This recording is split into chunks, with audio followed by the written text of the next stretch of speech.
salut la team lactée. Alors aujourd'hui on se retrouve pour un format confidence, un format où je viens vous parler à cœur ouvert. Alors je voulais prendre ce format aujourd'hui parce que vous êtes nombreuses en ce moment, je sais pas pourquoi, peut-être que c'est le printemps qui fait ça, à venir me poser des questions sur l'avant-allaitement. En fait, vous êtes nombreuses à venir me poser des questions sur comment vous préparer pour être enceinte, comment vous pouvez préparer votre corps, voilà, vous avez envie de faire un bébé, vous savez pas ce que vous pouvez faire, comment vous pouvez faire pour mettre toutes les chances de votre côté, etc.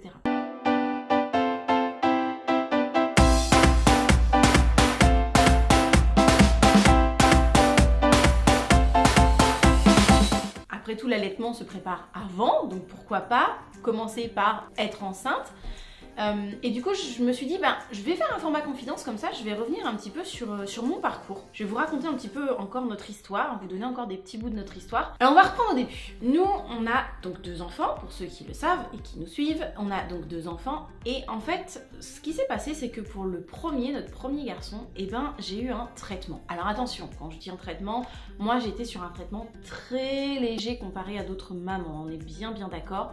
J'étais vraiment sur quelque chose de léger. En fait, ce qui se passait, c'est que, ayant été sous pilule très jeune, comme je vous l'ai dit dans la vidéo sur la contraception, en fait, le fait de prendre une pilule très jeune, ça coupe la maturation ovarienne, ça coupe la maturation des ovaires. Et donc, du coup, quand j'ai arrêté ma pilule, moi, la gynécologue m'avait bien expliqué que il fallait que le corps reprenne le dessus, reprenne ses droits, et que la maturation se fasse, et que il fallait que tout mon corps, évacue un peu tous les produits chimiques que j'avais pris pendant tant d'années, et se remettre au boulot en gros. Donc ce qui s'est passé, c'est que moi j'avais des cycles anarchiques et complètement irréguliers. Je pouvais avoir mes règles 1 mois, puis alors après plus les avoir pendant 4 mois, puis finalement les avoir pendant 15 jours, enfin la totale. Donc pendant presque 1 an et demi, on s'est occupé de rien. Enfin si, c'était notre premier enfant, on en voulait un, donc forcément on était un peu préoccupés par à chaque fois que j'allais avoir mes règles ou pas, parce que j'étais enceinte ou pas, enfin c'était toujours un peu comme ça, un peu tendu. Et du coup, on se mettait, sans se mettre la pression, on sentait que c'était quand même très présent. L'envie de bébé était présente, voilà. Et au bout d'1 an et demi, parce que ma gynécologue elle est plutôt du type cool, on se prend pas la tête, voilà, faire un bébé ça peut prendre du temps, hein, voilà. Et au bout d'1 an et demi, quand même, c'était le fait que j'ai pas de cycle régulier. Elle m'a dit bon, ce qu'on va faire, c'est que je vais vous donner un traitement pour réguler vos cycles, c'est-à-dire pour que j'ai des cycles un peu plus réguliers, que j'ai, voilà. Alors au jour d'aujourd'hui, je sais qu'on peut ovuler sans nécessairement avoir de perte de sang. Peut-être que c'était mon cas, je ne sais pas. En tout cas, j'ai eu ce petit traitement pour réguler mes cycles. Et du coup, j'ai été enceinte très peu de temps après. Hein. Oh, peut-être 6 mois, ça a pris, quelque chose comme ça. Un peu moins d'1 an, quoi. Et donc, j'étais enceinte de mon grand. Ouais, cool, super. Donc voilà, mon premier bébé, je l'allaite et tout. Et puis, bébé grandit, l'envie d'en faire un deuxième vient. Alors moi je me suis jamais posé la question par rapport à l'allaitement, mais alors jamais. À cette époque-là, pour moi, je savais même pas que la méthode MAMA, la fameuse méthode dont je vous parle dans la vidéo sur la contraception justement, alors là pour moi je n'en avais jamais entendu parler. Je me posais pas de questions, je voulais un deuxième enfant, point. Par contre, nous ce qu'on avait en tête, c'est que ayant eu un traitement pour le premier, j'allais nécessairement avoir un traitement pour le deuxième. Pourquoi je dis ça? C'est pas forcément une obligation, mais pourquoi je dis ça? Parce que j'avais eu mon retour de couche à 3 semaines postpartum, bébé allaité, 2 jours comme de nuit, je précise, avant qu'il y ait des réactions en commentaire. Et j'ai donc eu mon retour de couche à 3 semaines postpartum. Et en fait, après j'ai eu mes règles, encore une fois, de façon très anarchique. Donc du coup on s'est dit, même topo, on retombe dans le même manège. Je vais avoir un traitement pour avoir un bébé, donc ce qu'on fait, c'est qu'on se prend pas la tête, je ne reprends pas de contraception, on verra. Et puis entre temps, j'ai repris, pour celles qui avaient suivi les autres vidéos, je vous remets la playlist sur l'allaitement en famille, j'ai repris un travail à l'extérieur. Ça, je vous en parle dans les vidéos sur l'allaitement et le travail d'ailleurs. Et donc j'ai repris un travail à l'extérieur, donc du coup, oui, moi j'étais partie pour travailler en fait, voilà, j'avais pas nécessairement de contraception, mais comme je savais que ça allait probablement être aussi long que pour mon grand, je me suis dit, j'avais un contrat de temps, je me suis dit, on a ce temps-là, après ce temps-là, on verra pour mettre en route bébé 2. Ah oui. Et puis en fait, bébé 2, il s'est invité. Il s'est invité très rapidement, puisqu'il s'est invité, je crois, dans la temporalité presque 1 mois après que j'ai commencé mon contrat, si je me souviens bien. Ça doit être ça, en termes de temporalité. Mais en fait, je pense que, et je m'en suis aperçue, pour celles qui le savent et pour l'anecdote, je m'en suis aperçue, j'étais quasiment à 3 mois révolus. Voilà, pour l'anecdote. Parce que dans ma tête, ça allait tellement être le même parcours que pour mon premier enfant, que dans ma tête, j'allais pas être enceinte tout de suite, quoi. Donc, et comme j'ai la chance, on va le dire quand même, si j'ai la chance, de vivre des super grossesses, à part la fatigue, où vraiment le premier trimestre, je pourrais m'endormir, mais n'importe où, mais genre, je vous parlais. Voilà. À part ça, je ne suis pas malade, je n'ai pas de nausées, j'ai rien, j'ai pas d'aversion. Si une fois j'ai une aversion pour l'odeur du poisson pané, voilà. Mais j'ai pas d'aversion particulière, je peux manger tout, enfin vraiment la grossesse dont tout le monde rêve, quoi. Ne me tapez pas. Mais effectivement, voilà, j'ai la chance d'avoir des super grossesses, donc rien ne m'a mis sur la voie. Et en plus, beaucoup de mamans vont se poser la question, ils vont me poser la question en commentaire, je le sais déjà. Beaucoup vont se dire, mais oui, mais et ton grand par rapport à l'allaitement, ça t'a pas mis sur la piste, t'avais pas mal au sein, rien du tout. Alors ce qui est assez fou, c'est que jusqu'à ce que je sache que j'étais enceinte, rien du tout. J'avais pas mal, mon fils était de la même façon, avec la même intensité. Alors je sentais bien que par moments il était un peu plus fort que d'autres. Bon, je me disais, il y a peut-être un pic de croissance, d'apprentissage qui se balade par là, bon. Et la seule chose, a posteriori, qui aurait pu me mettre sur la voie, mais j'étais tellement pas axée là-dessus, c'est qu'on a fait le baptême de mon fils. J'étais probablement enceinte déjà d'1 mois, quelque chose comme ça. Un mois, quelque chose comme ça. Et en fait, pour la tenue de baptême, je choisis des vêtements, hein, bien sûr, tout ça, et je mets une jupe, et je dis à mon chéri, je dis, mais je comprends pas, j'ai dû grossir quand même depuis que j'ai repris le boulot à manger trop de cochonneries, parce que je mangeais des cochonneries de travail, bien sûr. J'ai dû grossir, regarde, je me sens pas super à l'aise, bon finalement je vais prendre cette jupe là. Mais une jupe qui était dans mon placard déjà, hein. C'est juste que elle était ajustée autrement et que j'ai dit écoute, je vais prendre cette jupe là. Mais bon, toi ça me fait quand même un petit ventre, alors j'avais mis un haut un peu ample au-dessus. Mais j'avais mis ça sur le compte du travail, vous voyez ce que je veux dire, de la reprise du travail, du fait que entre collègues on mangeait un peu des cochonneries, tout ça, bon, je m'étais mis ça là-dessus quoi. Et puis, mais rien du tout. Et du coup, j'ai appris la grossesse de ma puce à, je vous dis, presque 3 mois révolus, presque 4 mois. Et en fait, pourquoi je vous raconte tout ça par rapport à la question que vous me posez? Parce qu'en fait, je m'aperçois, de par ma propre expérience, qu'au final, c'est quand j'ai le moins pensé à avoir un enfant, alors qu'on en voulait un, on savait qu'on voulait un deuxième. Mais voilà, notre premier parcours faisant, j'étais beaucoup moins dans l'idée de... J'allais l'avoir tout de suite, vous voyez ce que je veux dire, c'était je le voulais maintenant, je m'étais dit bah non mais il va me falloir du temps en fait. Et je pense que c'est l'état d'esprit qui a changé, je pense, la rapidité des choses. Parce que pour le premier on était focus dessus, on était vraiment, on attendait, on était focus dessus, voilà, les gens nous disaient, hein, moi je l'ai eu aussi, hein, les gens nous disaient oh mais n'y pensez pas, vous prenez pas la tête, ça viendra quand ça viendra. Moi aussi hein, je les ai eu ces réflexions. Et en fait, pour ma deuxième, on savait, les gens étaient là, alors c'est quand le deuxième et tout. Oui, hein, mon fils avait 15 mois quand même. Hein. Alors c'est quand le deuxième machin. Oui, bah écoutez, ça va pas être pour tout de suite. Sous-entendu, dans notre tête, on sait qu'on peut avoir un parcours qui peut être un petit peu plus long que les autres. Mais voilà, et en fait je pense que c'est ça, quand vous me demandez comment vous préparez pour une grossesse, comment préparer votre corps et tout, bien souvent je vous réponds exactement ce que je vais dire aujourd'hui en vidéo, c'est que, ne préparez rien. Alors c'est facile à dire. Et en fait, je vais pas vous dire de ne pas penser, c'est la pire technique. Ce que je vais vous dire, c'est je vais vous donner des petits tips. Vous savez quoi? Partez en vacances. Partez en vacances. Mais tous les week-ends s'il le faut, vivez en amoureux, vous voyez ce que je veux dire? Ou en amoureuse, peu importe, mais vivez en amoureux.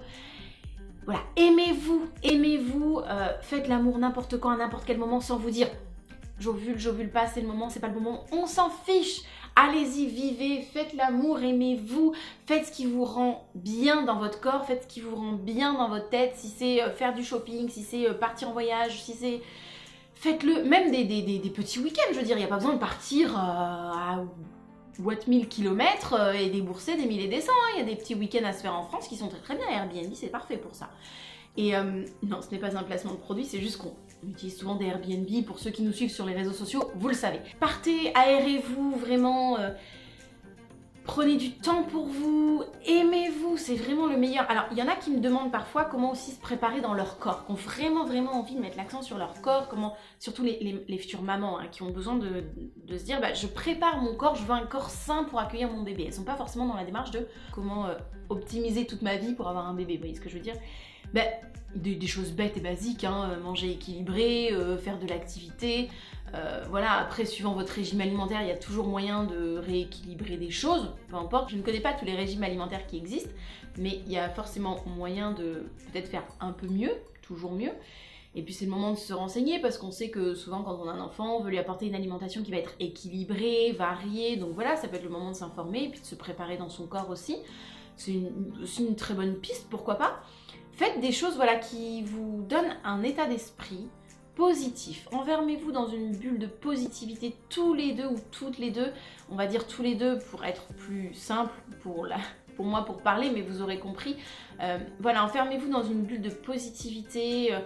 Fermez vos oreilles à votre entourage. Alors bébé, c'est pour quand? Alors c'est ce mois-ci? Alors non, oubliez-les. Partez le plus souvent possible en vacances. Si vous avez une famille qui peut être un peu envahissante sur ce sujet, évitez-la quelques temps, ça peut être utile aussi. Voilà, vraiment préservez-vous une bulle positive et d'amour, parce qu'un bébé, c'est l'amour, c'est la fusion de notre amour. Donc, aimez-vous, tout simplement. Voilà, faites l'amour matin, midi, soir, après-midi, au goûter, en travers, en diagonale. Aimez-vous, tout simplement, sans vous poser des mille et des mille de questions. Je pense que pour se préparer à une grossesse, c'est comme pour l'allaitement, vous voyez, dans l'allaitement, on dit que c'est 99% de mental. Alors, on reviendra sur cette notion dans une prochaine vidéo parce que je pense que le 99% mental est assez mal interprété. Mais on y reviendra. Mais je pense que pour tout le reste dans la vie, c'est comme ça, c'est la tête qui va jouer. Et si votre tête, elle est focus sur un truc, ça va vous hanter, vous travailler, ça va se mélanger là-dedans, ça va mettre la pression, la cocotte va monter. Alors, dites-vous que moi, je pense, et c'est mon avis, que pour se préparer à avoir un bébé, la meilleure préparation qu'on puisse avoir, c'est de travailler notre état d'esprit. Notre corps pour celles qui en ont envie, mais notre état d'esprit aussi. Et d'avoir un état d'esprit aéré. Parce qu'un bébé, il va avoir besoin de place dans le corps, mais il va avoir besoin de place dans la tête. Et beaucoup de choses vont se jouer. Alors oui, c'est comme en grossesse. Hein. Il y a des moments où, des journées où ça va, puis il y a des journées où ça va pas du tout. Voilà. C'est pas grave. Il y a des jours où vous penserez beaucoup à ce bébé, puis il y a des jours où vous y penserez pas du tout. Dans tous les cas, optimisez-vous pour que dans votre corps et dans votre tête, vous soyez dans une bulle de positivité. Bien sûr qu'un premier bébé, mais même parfois un deuxième, ça pose énormément de questions différentes, très différentes. Mais je pense que le fait d'occuper son esprit, vous voyez ce que je veux dire? Occuper son esprit.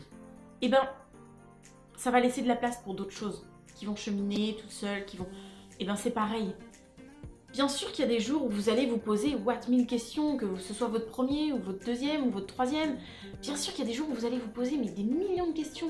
Mais faites en sorte que le reste du temps, vous passiez du temps positif, du temps où vous êtes bien, du temps où vous vous sentez bien et où dans votre tête, c'est aéré, c'est le chant des oiseaux, vous voyez, hop, comme les princesses Disney là, hop là, c'est le chant des oiseaux, tout va bien, dans le meilleur des mondes. Et pour ça, faites des choses qui vous plaisent. Sortez, voyez du monde positif, j'entends, pas des relous. Voilà. Faites des choses où vous vous sentez bien. Je pense que, comme je vous l'ai dit, je ne suis pas professionnelle de santé. Moi, je ne vous donnerai pas d'astuces médicales, machin, tout ça. Je suis pas très OP sur les remèdes de grand-mère, faire l'amour à la pleine lune, manger sucré, manger salé, non ça je connais pas très bien non plus. J'ai que mon retour d'expérience que je vous ai offert au début de cette vidéo et la façon dont je vois la vie de manière générale, d'accord? Et la façon dont je pense que, voilà, si on est bien dans sa tête, le reste ira. Vous voyez ce que je veux dire? Faites du sport, le sport ça libère l'adrénaline, ça fait du bien l'adrénaline aussi. Faites l'amour, ça libère l'ocytocine, c'est une hormone qui est faite pour le bien-être. Allez-y, faites l'amour, sentez-vous bien, vous voyez ce que je veux dire. Et en plus, ça joint l'utile à l'agréable pour le coup. Bon, vous avez compris quoi. Voilà, je pourrais pas vous en dire plus que ça, c'est ce que je vous réponds la plupart du temps quand vous venez m'interpeller sur les réseaux sociaux par message privé. C'est ce que je vous dis, vivez, voilà. Et si Tati Lucette, continue à vous embêter, à vous mettre un peu la pression sur ce bébé qui n'arrive pas, nanana, zappez-la quelques temps, vous viendrez la voir pour lui annoncer quand vous serez enceinte. Voilà, tout simplement. Mais voilà, c'est vraiment la réponse que je vous donne sur les réseaux sociaux et que je vous donne aujourd'hui en vidéo parce que je me suis dit, je sais pas, c'est le printemps, vous avez tout envie d'être enceinte, où il y a un gros baby boom aussi en ce moment sur les réseaux sociaux, on voit beaucoup de mamans enceintes. Je pense que ça donne envie, hein, moi-même quand j'en vois passer, ça me donnerait envie de faire le 3e. Non, je déconne. Non, 2 c'est bien.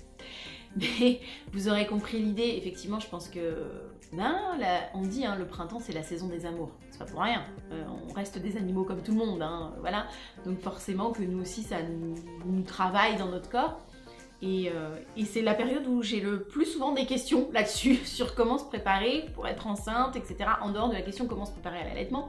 Si ça vous intéresse, dites-le moi en commentaire, je vous en ferai aussi une petite vidéo un peu confidence comme ça, où on discutera. N'hésitez pas à me le dire, hein, si vous en voulez une de vidéo sur voilà, comment se préparer à l'allaitement, vous me le mettez en commentaire et puis on verra pour en faire une vidéo à la limite si ça vous intéresse. Mais en tout cas sur le sujet comment se préparer pour une grossesse, voilà ce que moi je peux vous en dire.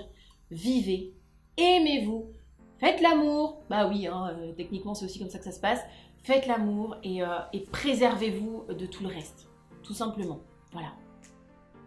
C'est tout ce que j'ai à dire sur ce sujet.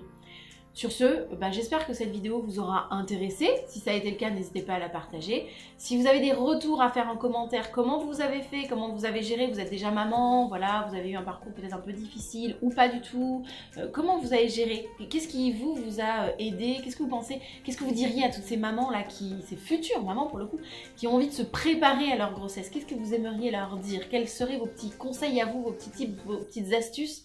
Voilà, n'hésitez pas à partager tout ça en commentaire parce que je sens que ça pourrait être utile à beaucoup de jeunes femmes et de futures mamans ou de mamans qui en veulent un 2e, un 3e, voilà. Je sens que ça peut être utile vraiment à la communauté des femmes, à notre sororité là. Je pense que vraiment ça peut être intéressant. Donc voilà, n'hésitez pas à mettre en commentaire vos retours, ce que vous avez envie de dire. Et puis sur ce, moi je vous laisse, je vous fais des gros bisous. Je vous souhaite une belle Voie lactée et je vous dis à bientôt pour la prochaine vidéo. Ciao!